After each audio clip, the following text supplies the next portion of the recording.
मोरे पीछवर जामुनिया का पेड़वा जामुन फरले अनकूट तोर जे जानी हो लहुरी बहिनिया ठाड़े भैनी जमुनी के बीच जिनी तोरा मोरी बहिनी हमारी जमुनिया इह दुआरे का सिंगार भले कैलाए भैया भली तू कैला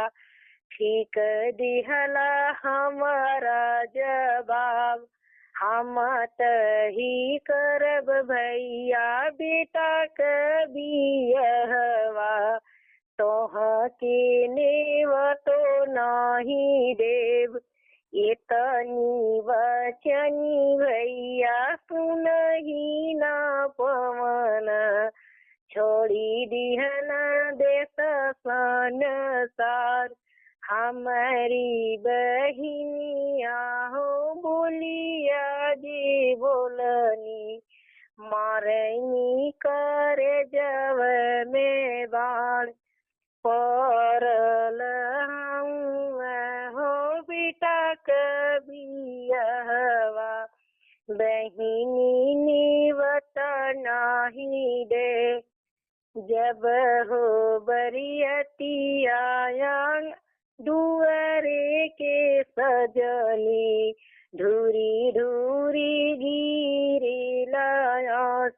आजू हमें भैयो के न्यू तो ना पठवली नाही हमरे अमन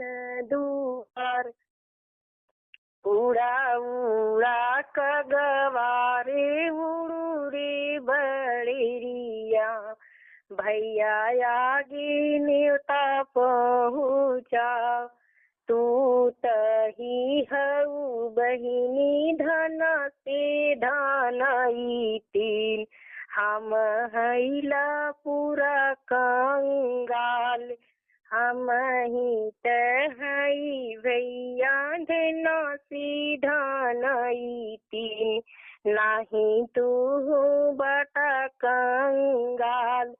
छुची छुची गगरी भरावा मोरे भैया फिर से ही आवा मोरे दुआर छुची छुची गगरी भरम बीरन भैया ठाड़े भैना बहिनी के दुआर।